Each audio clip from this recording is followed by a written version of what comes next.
নমস্কার বন্ধুরা। আজকে আরেকটা শুদ্ধ টাচের এপিসোডে এলাম। আগের দিন আমরা ডিসকাস করছিলাম শঙ্করদার সাথে ইতিহাসের যে কলকাতার অলিগলিতে গুপ্তধনের সন্ধানে আমরা বেরিয়ে পড়েছিলাম। তার গলিটির নাম ছিল ইন্ডিয়ান মিরার স্ট্রিট। এমন একটা রাস্তা যেটা একটি নিউজ পেপারে ডেইলি নিউজের নামাঙ্করণে হয়েছিল এবং সেই সূত্রে আমরা জেনেছিলাম ওই সংবাদপত্রের যে কর্ণধার, যে এডিটর ছিলেন নরেন্দ্রনাথ সেন, তার জীবন সম্বন্ধে জেনেছিলাম। কিভাবে ইন্ডিয়ান মিরার পত্রিকা বেরোনো শুরু হলো এবং তার সঙ্গে কিভাবে নরেন্দ্রনাথ সেন একাকার হয়ে গেছিলেন সেটা জেনেছিলাম। তার সঙ্গে জেনেছিলাম ওই ইন্ডিয়ান মিরার স্ট্রিটে বসবাসকারী বা জন্ম গ্রহণকারী দুজন বিখ্যাত মানুষের একজন ছিলেন একজন স্বনামধন্য অভিনেত্রী নার্গিস দত্ত, যিনি একসময় বোম্বে ফিল্ম জগতে আলোড়ন তুলেছিলেন এবং একজন বড় অভিনেতা এবং পরবর্তীকালে মেম্বার অফ পার্লামেন্ট সুনীল দত্তের সঙ্গে ওনার বিবাহ হয় এবং ওনার সন্তান সন্ততি হয় এবং তার মধ্যে সঞ্জয় দত্ত হচ্ছেন একজন উল্লেখযোগ্য অভিনেতা। আর তার সাথে জেনেছিলাম বিখ্যাত গিটারিস্ট বটুক নন্দীর কথা। আজকে আমরা জানবো আরো এইরকমই তিনজন মানুষের কথা যারা ইন্ডিয়ান মিরার স্ট্রিটে জন্মগ্রহণ করেছেন বা সেখানে তাদের জীবনের একটা বড় সংখ্যক সময় কাটিয়েছেন। একজন হচ্ছেন মাননীয় বিজয় সিং নাহার, একজন হচ্ছেন অধ্যাপক ধীরেন্দ্রনাথ মুখোপাধ্যায়, আর একজন হচ্ছেন একজন খ্যাতনামা চিকিৎসক মনীন্দ্রলাল বিশ্বাস। তার আগে চলুন আমরা শঙ্করদার সাথে প্রথম যে জায়গাটা যাব সেটা হচ্ছে বিজয় নাহার এর বাড়ি। চলুন আগে শঙ্করদার মুখ থেকে শুনি, তারপর এক এক করে আমরা এনাদের সম্বন্ধে জানবো। চলুন যাওয়া যাক। বিজয় সিং নাহার। হ্যাঁ, বিজয় সিং নাহার বিখ্যাত কংগ্রেস নেতা। হ্যাঁ, বিখ্যাত কংগ্রেস নেতা মানে ওই আমি বলছি সেই নেহরু এবং নেহরুজির আমলে আমলের আর কি। এবং তারই ঠাকুরদাদা হচ্ছে কুমার সিং। এই কুমার সিং এর নামে এই হলটা রয়েছে বিশাল। এখানে একটা সত্যি একটা মিউজিয়াম রয়েছে, জৈনদের মিউজিয়াম। এরা জৈনদের মিউজিয়াম। জৈন এরা। আচ্ছা। মিউজিয়াম অত্যন্ত পড়ালেখা করা মানুষ ছিলেন এনারা, অত্যন্ত আর কি, এবং ইতিহাসে এদের ভীষণ নাম। ফলে ইনি করেছিলেন এখানে হলটা। প্রচুর বাইরে পেছনে প্রচুর জায়গা ছিল, এগুলো সব কনস্ট্রাকশন হয়ে গেছে। বিজয় সিং নাহার এখানেই থাকতেন। বিজয় সিং নাহারের ছেলে রতন সিং নাহার, তিনিও এখানে থাকতেন। আজকে কেউ নেই, তবে নিশ্চয়ই ওদের ফ্যামিলির কেউ না কেউ আছে। এই বাড়িটা কিন্তু সবসময় ওই জৈনদের বিভিন্ন অনুষ্ঠান এবং এভাবে ইউজ করা হয় এখন এই বাড়িটা। বিজয় সিং নাহার। বিজয় সিং নাহার। এটা হচ্ছে 46 ইন্ডিয়ান মিরার স্ট্রিট। দেখলেন তো বিজয় সিং নাহারের বাড়ি। বিজয় সিং নাহার জন্মেছিলেন 1906 সালে, মানে বঙ্গভঙ্গ 1905-এ ডিক্লেয়ার করা হয়েছিল, পরবর্তীকালে সেটা রোধ করা হয়। তার ঠিক এক বছর পরে 1906 সালে জন্মেছিলেন বিজয় সিং নাহার। জন্মেছিলেন মুর্শিদাবাদের আজিমগঞ্জে, কিন্তু ওনার বেশিরভাগ সময় জীবনের কাটে কিন্তু কলকাতার এই ইন্ডিয়ান মিরার স্ট্রিটে। উনি সেন্ট জেভিয়ার্স কলেজ থেকে পড়াশোনা করেন এবং তারপর যোগদান করেন তৎকালীন কংগ্রেস পার্টিতে, এবং কংগ্রেস পার্টি তিনি কোষাধ্যক্ষের পদও একসময় অলঙ্কৃত করেন। এবং স্বাধীন ভারতে উনি বিধান রায়ের পর ডক্টর বিধানচন্দ্র রায় বউবাজার কনস্টিটুয়েন্সি থেকে নিয়মিত দাঁড়াতেন এবং জিততেন। 1962 সাল থেকে 1977 লাগাতার উনি এই জায়গায় এমএলএ বা মেম্বার অফ লেজিসলেটিভ অ্যাসেম্বলি হিসেবে উনি কিন্তু জিতেছিলেন। এবং তারপর উনি জনতা পার্টিতে যোগ দেন 1977 সালে, এবং 1977 সাল থেকে 1981 সাল অবধি উনি ছিলেন মেম্বার অফ পার্লামেন্ট, মানে এমপি, তখন জনতা দলের হয়ে। সেখানে দাঁড়িয়েছিলেন কলকাতা উত্তর পশ্চিম থেকে। উনি কিন্তু থাকতেন এই মিরার স্ট্রিটের এই বাড়িটিতেই। এবং তার সঙ্গে ওনার একটা বড় উল্লেখযোগ্য জায়গা হচ্ছে উনি উপমুখ্যমন্ত্রী ছিলেন অজয় মুখার্জির একটা পিরিয়ডে। সেটা খুব অল্প পিরিয়ড, 4-5 মাসের পিরিয়ড। সেই সময় কিন্তু অজয় মুখার্জি যখন মুখ্যমন্ত্রী ছিলেন উনি উপমুখ্যমন্ত্রীর পদও অলঙ্কৃত করেছিলেন। ওনার একটি লেখাতে আমরা জানতে পারি 1946 সালের অগাস্ট মাসে যে 14ই অগাস্ট অ্যাকশন ডে হিসেবে সেই সময় একটা দেশভাগের পাকিস্তান এবং ভারতের এবং যে দাঙ্গা হয়েছিল 1946-এর দাঙ্গা যেটাকে আমরা বলি, সেই সময় উনি কিন্তু ওই এলাকায়, মানে তালতলা এলাকার ইন্ডিয়ার মিরার স্ট্রিট অঞ্চলের সুরেন্দ্রনাথ ব্যানার্জি রোড, ওই এলাকায় যে হিন্দু মুসলমান দাঙ্গা হয়েছিল, যেটা শুরু হয়েছিল তখনকার প্রধানমন্ত্রী, মানে আমাদের বাংলাতে প্রধানমন্ত্রী বলা হতো স্বাধীনতার আগে, সোহরাওয়ার্দীর একটি লেকচারের পর, সেই সময় কিন্তু এই বিজয় সিং নাহার একটা উল্লেখযোগ্য ভূমিকা গ্রহণ করেন ওই জায়গার হিন্দু মুসলমান দাঙ্গাকে অনেকটা প্রশমিত করতে। উনি নিজের একটি লেখায় যা দেখেছি যা করেছি, একটি লেখা ওনার প্রকাশিত হয়েছিল। যা দেখেছি যা করেছি সেই জায়গায় উনি মেনশন করেছিলেন যে কিভাবে মধুসূদন রায় নামে ওনার এক বন্ধুর সাথে উনি একা লাঠি খেলে সেই সময় একটি বড় মুসলমানদের গ্রুপকে কিছু লাঠি খেলে তিনি আটকে ছিলেন। পরবর্তীকালে যে হীরেন্দ্রনাথ মুখার্জি ওনার সঙ্গেও সহযোগিতা নিয়ে উনি ওই এলাকার বিভিন্ন মসজিদে গিয়ে মসজিদের ইমামদের সঙ্গে কথা বলে, যেহেতু উনি ওই সময় তৎকালীন কলকাতা পৌরসভার একটা গুরুত্বপূর্ণ পদে ছিলেন, উনি সেই জায়গাগুলোকে কন্ট্রোল করার চেষ্টা করেন।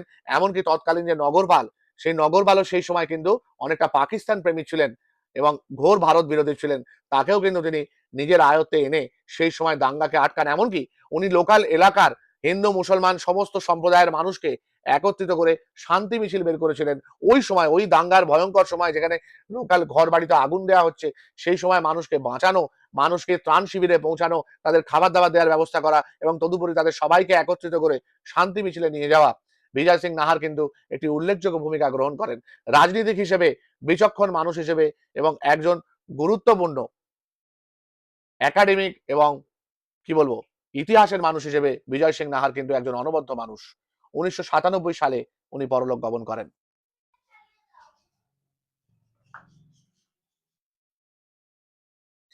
ওই বাড়িটা, ওই পুরনো বাড়িটা দেখা যাচ্ছে দোতলা, ওইটা হচ্ছে অধ্যাপক হীরেন মুখার্জির বাড়ি।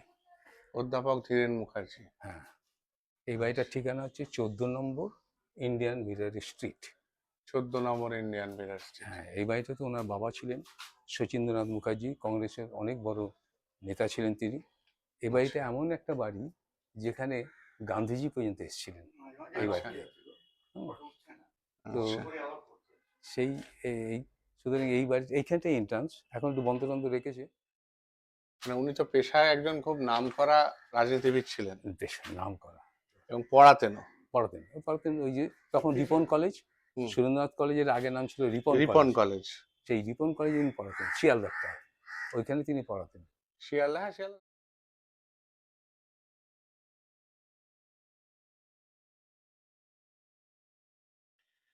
একটু আগে আপনারা হীরেন্দ্রনাথ মুখোপাধ্যায়ের বাড়িটি দেখলেন।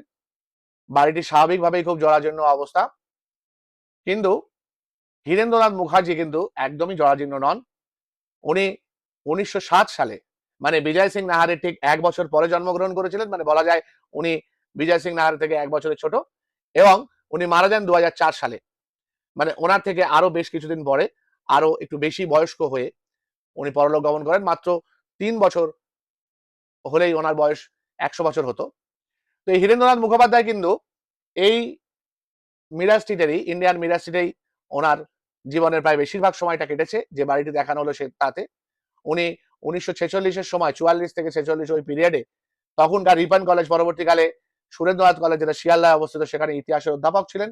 তিনি বিএ এবং এমএ দুটোই করেন প্রেসিডেন্সি কলেজ থেকে, এবং তারাতলা যে বিদ্যালয়, যে বয়েজ স্কুল, সেই স্কুল থেকে কিন্তু ওনার যাবতীয় মানে সেই সময় যে ম্যাট্রিকুলেশন এক্সামিনেশন, সেগুলো কিন্তু উনি ওখানে পাশ করেন। উনি কিন্তু 1936 সাল থেকে কমিউনিস্ট পার্টিতে জয়েন করেছিলেন, যে সময় কিন্তু কমিউনিস্ট পার্টি ভারতবর্ষে নিষিদ্ধ ছিল। উনি সেই সময়কার কমিউনিস্ট পার্টির মেম্বার, এবং বলা যায় 1957 সাল থেকে, মানে স্বাধীন ভারতের 57 সাল থেকে প্রায় মানে 20 বছরের ওপর, 1977 সাল বা তারও পরবর্তীকালে উনি কিন্তু এমপি ছিলেন, মেম্বার অফ পার্লামেন্ট ছিলেন কমিউনিস্ট পার্টির হয়ে, কলকাতা উত্তর পশ্চিম থেকে।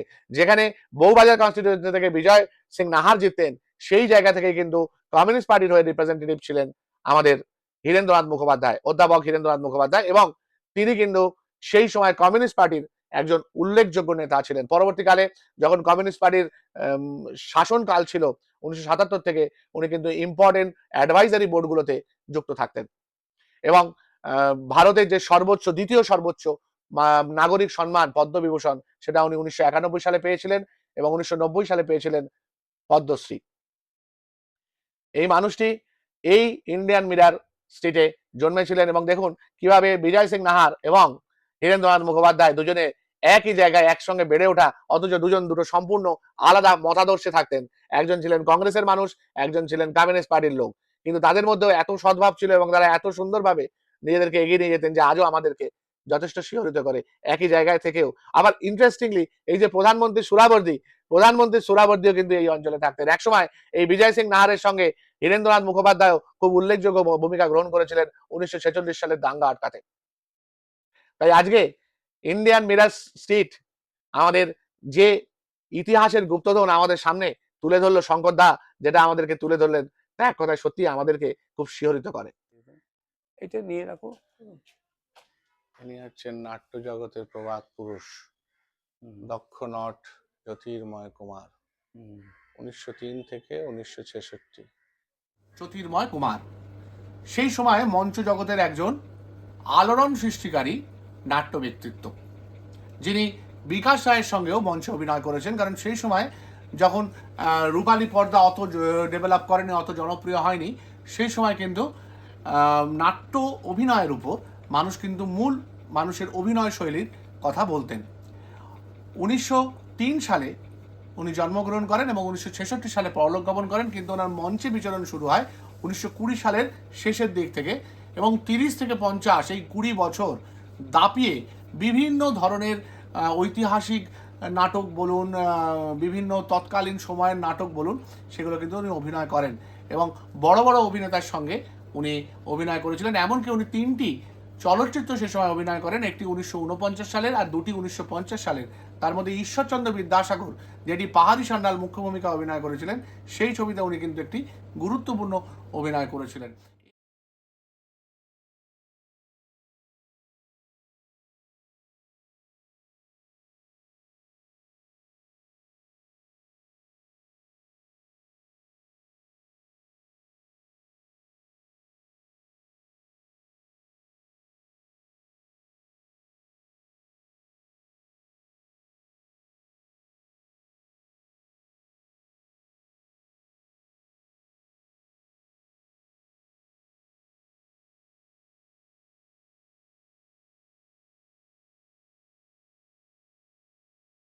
আচ্ছা, এই যে বাড়িটা আমরা দেখতে পাচ্ছি এখন ক্যামেরা আপনাকে দেখানো হচ্ছে আপনাদের, এই বাড়িটায় বিখ্যাত শিশু রোগ বিশেষজ্ঞ ডক্টর মণি বিশ্বাসের বাড়ি। আর আমরা সবাই জানি ডক্টর মণি বিশ্বাস বিংশ শতাব্দীতে এত বড় মানে চাইল্ড স্পেশালিস্ট খুব কমই ছিল। কেমন একটা আপনাদের উদাহরণ দিই, বিধান রায়ের কাছে, তার পাশে বিধান রায়ের বাড়ি, বিধান রায়ের কাছে যে সমস্ত শিশু রোগী নিয়ে তার অভিভাবক অভিভাবিকারা যেতেন, তিনি বলতেন আমার কাছে কেন, মনির কাছে নিয়ে যাও। মানে এতটাই তিনি বিশ্বাস করতেন, নির্ভর করতেন মণি বিশ্বাসের উপরে। সেই মণি বিশ্বাসের বাড়ি এটা। আজকে তিনি নেন। তিনি জন্মেছিলেন 1911 সালে, প্রায় অনেক বয়স হয়ে গেছে তার, 100 পার হয়ে গিয়ে 100 বোধহয় 14 বছর হয়ে গেল এই বাড়ি। এরপরে আমরা অন্য একটা বাড়ি দেখবো, এটাও ইন্ডিয়ান মিরাজ স্ট্রিট। এই যে শঙ্করদা বিখ্যাত শিশুরোগ বিশেষজ্ঞ মণি বিশ্বাসের কথা বললেন, এনার জীবনও কিন্তু অনেক রকমের সংঘর্ষে বলুন বা বৈচিত্র্যে বলুন ভরা। একটা মানুষ যিনি 1911 সালে জন্মগ্রহণ করেছিলেন এবং 1988 সালে পরলোক গমন করেন, এই সময়ের মধ্যে উনি যে কত রকমের বিভিন্ন ধরনের কাজ করেছেন তার কোনো ইয়ত্তা নেই। শিশুরোগ বিশেষজ্ঞ ছিলেন তো বটেই, 1927 সালে তিনি ম্যাট্রিক পাস করেছিলেন। তারপর 1935 সালে, মানে বলা যায় যে বছর আমাদের প্রবাদ প্রতিম ডাক্তার মণিকুমার ছেত্রী মেডিকেল কলেজে ঢুকেছেন, সেই বছর উনি পাস করে বেরিয়েছিলেন। তারপর উনি সেখান থেকে চলে গেলেন বিদেশে গিয়ে তিনি 3টি বড় বড় বিলিতি ডিগ্রি, একটা এমআরসিপি, একটা এমআরসিএস আর একটা ডিএসএইচ, এই 3টি ডিগ্রি তিনি নিয়ে ফিরে এলেন 1940-এ। আবার এর মধ্যে কিন্তু উনি কমিউনিস্ট পার্টিতে জয়েন করেছেন, যে কমিউনিস্ট পার্টি কিনা ভারতে সেই সময় নিষিদ্ধ, যার জন্য উনি জাহাজে আস্তে আস্তে যে বিভিন্ন রকম পত্রপত্রিকা সেই সময় তৎকালীন ব্রিটিশ এতে পাওয়া যেত, সেগুলোকে কিন্তু উনি পড়ে সেগুলোকে জলে ভাসিয়ে, সমুদ্রের জলে ভাসিয়ে দিয়ে আসেন, কারণ সেগুলো নিয়ে ভারতবর্ষে প্রবেশ করা যায় না। প্রাক্তন মুখ্যমন্ত্রী এবং কমিউনিস্ট লিডার জ্যোতি বসু কিন্তু ছিলেন ওনার খুব কাছের বন্ধু। আবার এই মানুষটি রুটি রুজির তাগিদে 1942 সালে দ্বিতীয় বিশ্বযুদ্ধে ডাক্তার হয়ে, আর্মির ডাক্তার হয়ে জয়েন করেন আর্মিতে, এবং সেখানে তিনি প্রথমে আসামে পোস্টেড থাকেন, পরে পারস্যতে গিয়ে তিনি চিকিৎসা করেন। তারপরে যখন উনি ভারতের স্বাধীনতা পরবর্তী সময়ে ওনার প্রসার ডেভেলপ করে, উনি খুব বড় একজন শিশু রোগ বিশেষজ্ঞ হিসেবে প্রতিষ্ঠা পান, এবং এর পিছনে বিধান রায়ের অবদান কিন্তু খুব উল্লেখযোগ্য, যেটা শঙ্করদা বললেন যে শঙ্করদা বেশিরভাগ বাচ্চা পেশেন্টকে বা শিশু রোগীকে রেফার করে দিতেন মণি বিশ্বাসের কাছে, যেহেতু ওনারা নিজেরা খুব কাছাকাছি থাকতেন এবং কাছাকাছি প্র্যাকটিস করতেন। এর সাথে ওনার বহুমুখী প্রতিভা ছিল, উনি খুব সুন্দর রক ক্লাইম্বিং করতেন। উনি হিমালয়ে একদম কাশ্মীর থেকে কন্যাকুমারিকা অবধি বিভিন্ন অরুণাচল বিভিন্ন জায়গায় উনি ট্রেক করেছেন। সস্ত্রিক ট্রেক করতেন। তার সাথে উনি বহুরূপীর সঙ্গে যুক্ত ছিলেন, নাটক, সঙ্গীত, বিভিন্ন সে সমস্ত কালচারাল প্রোগ্রামের সঙ্গে কিন্তু মণি বিশ্বাসকে আমরা পেয়েছি। এমনকি শান্তি সম্মেলনে 1973 সালে মস্কোতেও কিন্তু উনি গিয়েছিলেন। একাধারে একজন কমিউনিস্ট ডাক্তার, শিশুরোগ বিশেষজ্ঞ, তার সাথে এতগুলো বহুমুখী প্রতিভা। তাই মণি বিশ্বাস কিন্তু একজন সত্যি খুব বলার মতো, মনে রাখার মতো একটি ঐতিহাসিক ব্যক্তিত্ব।